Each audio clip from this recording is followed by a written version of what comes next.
ನಮ್ಮೆಲ್ಲರ ನೆಚ್ಚಿನ ಜನಪ್ರಿಯ ಲೋಕಸಭಾ ಸದಸ್ಯರಾಗಿರ್ತಕ್ಕಂಥ ಬಿ.ವೈ. ರಾಘವೇಂದ್ರ ಅವರ ಜನ್ಮದಿನ ಇವತ್ತು. ನಮ್ಮೆಲ್ಲ ಕಾರ್ಯಕರ್ತರು ಇಡೀ ಶಿವಮೊಗ್ಗ ಜಿಲ್ಲೆಯಲ್ಲಿ ಅತ್ಯಂತ ಹೆಮ್ಮೆಯಿಂದ ನಿನ್ನೆ ಮತ್ತು ಇವತ್ತು ನಮ್ಮೆಲ್ಲರ ನೆಚ್ಚಿನ ನಾಯಕರಾದ ಬಿ.ವೈ. ರಾಘವೇಂದ್ರ ಇವರ ಜನ್ಮದಿನಕ್ಕೆ ಶುಭಾಶಯಗಳನ್ನು ಕೋರುವ ದಿಕ್ಕಿನಲ್ಲಿ ವಿಶೇಷವಾಗಿರ್ತಕ್ಕಂಥ ಅನೇಕ ರೀತಿಯ ಕಾರ್ಯಕ್ರಮಗಳನ್ನ ಹಮ್ಮಿಕೊಂಡಿದ್ದಾರೆ.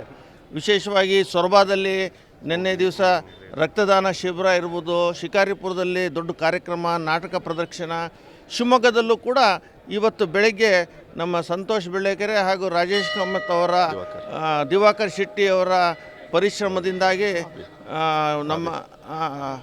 ನಮ್ಮ ವೆಂಕಟೇಶ್ ನಾಯ್ಡು ಬಾಬಿ ಅವರು ಈ 4 ಜನ ನೇತೃತ್ವದಲ್ಲಿ ಇವತ್ತಿನ ದಿವಸ ಇಲ್ಲಿ ರವೀಂದ್ರನಗರದ ಪ್ರಸನ್ನ ಗಣಪತಿ ದೇವಸ್ಥಾನದಲ್ಲಿ ವಿಶೇಷ ಪೂಜೆಗೋಸ್ಕರ ನಾವೆಲ್ಲ ಸೇರಿದ್ದೇವೆ. ನಮ್ಮೆಲ್ಲರದು ಅಪೇಕ್ಷೆ ಇದೆ, ಇಷ್ಟೆಲ್ಲ ಶಿವಮೊಗ್ಗ ಜಿಲ್ಲೆಯ ರೂಪಾಂತರಕ್ಕೆ. ಒಂದು ಕಾಲದಲ್ಲಿ ಶಿವಮೊಗ್ಗ ಅಂತಂದರೆ ಬಹಳ ವ್ಯಂಗ್ಯವಾಗಿ ನೋಡ್ತಾ ಇದ್ರಿ ಏನು ಅಂತ.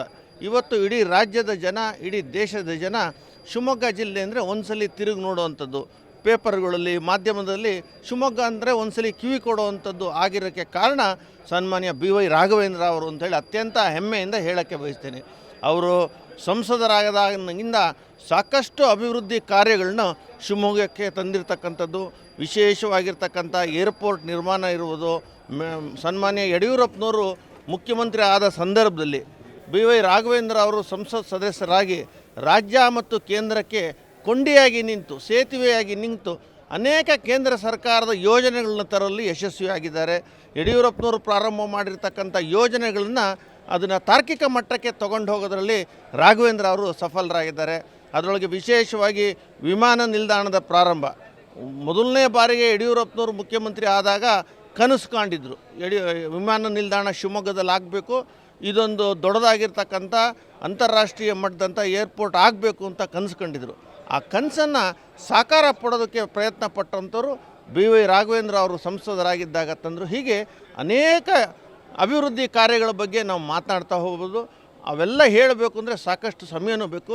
ಇವತ್ತು ಶಿವಮೊಗ್ಗ ಒಂದು ದೊಡ್ಡದಾಗಿರ್ತಕ್ಕಂಥ ಹೆಲ್ತ್ ಹಬ್ ಆಗಿದೆ, ಆಸ್ಪತ್ರೆಗಳು ಬಂದಿದ್ದಾವೆ, ಎಜುಕೇಷನ್ ಹಬ್ ಆಗಿದೆ, ಹಾಗೆ ಪ್ರವಾಸದ ಹಬ್ ಆಗಿದೆ. ಇದೊಂದು ಟೂರಿಸಮ್ ಹಬ್ ಆಗಿ ಮೇರ್ಪಟ್ಟಿದೆ. ಕಾರಣ ಅಂತಂದರೆ ಸಿಗಂದೂರಿನ ಸೇತುವೆ ಇಡೀ ಶತಮಾನಗಳ ಕಾಲದಿಂದ ಅಪೇಕ್ಷೆ ಇರತಕ್ಕಂಥ ಸಿಗಂದೂರು ಸೇತುವೆಯನ್ನು ನಿರ್ಮಾಣ ಮಾಡೋದ್ರ ಮೂಲಕ ಒಂದು ವಿಶೇಷವಾಗಿರ್ತಕ್ಕಂಥ ಆಕರ್ಷಣೀಯವಾಗಿರ್ತಕ್ಕಂಥ ಪ್ರವಾಸ ಕೇಂದ್ರ ಅದಾಗಿದೆ. ಹಾಗೆ ಅನೇಕ ಅರಣ್ಯ ಇಲಾಖೆಗೆ ಸಂಬಂಧಪಟ್ಟಂಥ ಯೋಜನೆಗಳನ್ನ, ಹೀಗೆ ಪ್ರವಾಸಿಗಳ ಹಬ್, ಇದೊಂದು ಟೂರಿಸಮ್ ಹಬ್ ಆಗಿದೆ. ಒಂದು ಕಡೆಗೆ ಎಜುಕೇಷನ್ ಹಬ್ಬು, ಇನ್ನೊಂದು ಕಡೆಗೆ ಟೂರಿಸಮ್ ಹಬ್ಬು, ಇನ್ನೊಂದು ಕಡೆ ಇಂಡಸ್ಟ್ರಿಯಲ್ ಹಬ್, ಇನ್ನೊಂದು ಕಡೆಗೆ ಮೆಡಿಕಲ್ ಹಬ್. ಹೀಗೆ ಎಲ್ಲ ಅವಶ್ಯಕತೆಗಳಿಗೆ ಶಿವಮೊಗ್ಗದ ಜನ ಇವತ್ತು ಬೇರೆ ಕಡೆ ಹೋಗೋದು. ವಿಶೇಷವಾಗಿ ರೈಲ್ವೆಯ ಅಭಿವೃದ್ಧಿಗಳಲ್ಲಿ ಶಿವಮೊಗ್ಗದಿಂದ ಬೆಂಗಳೂರು ಅಂದರೆ ಮೊದಲೊಂದು ದೊಡ್ಡ ತ್ರಾಸದ ಕೆಲಸ ಆಗಿತ್ತು. ಸುಮಾರು 6-7 ಗಂಟೆ ಬಸ್ಸಲ್ಲಿ ಜರ್ನಿ ಮಾಡಬೇಕಾಯ್ತು. ಇವತ್ತು ರೈಲ್ನಲ್ಲಿ ಅಂದರೆ ಕೇವಲ 3.5 ಗಂಟೆಗೆ ಶಿವಮೊಗ್ಗದಿಂದ ಬೆಂಗಳೂರಿಗೆ ಹೋಗುವಂಥ ಒಂದು ದೊಡ್ಡ ಸೌಲಭ್ಯ ಕಲ್ಪಿಸಿಕೊಟ್ಟಿದ್ದು ನಮ್ಮೆಲ್ಲರ ಹೆಮ್ಮೆಯ ರಾಘಣ್ಣ ಅಂತ ಅತ್ಯಂತ ಸಂಭ್ರಮದಲ್ಲಿ ಹೇಳ್ತಾ, ಇವತ್ತು ಬಿ.ವೈ. ರಾಘವೇಂದ್ರ ನಮ್ಮೆಲ್ಲರ ಹೆಮ್ಮೆಯ ರಾಘಣ್ಣನಿಗೆ ಜನ್ಮದಿನದ ಶುಭಾಶಯಗಳನ್ನ ನಮ್ಮೆಲ್ಲ ಕಾರ್ಯಕರ್ತರ ಪರವಾಗಿ ನಾನು ಕೋರಕ್ಕೆ ಬಯಸ್ತೇನೆ.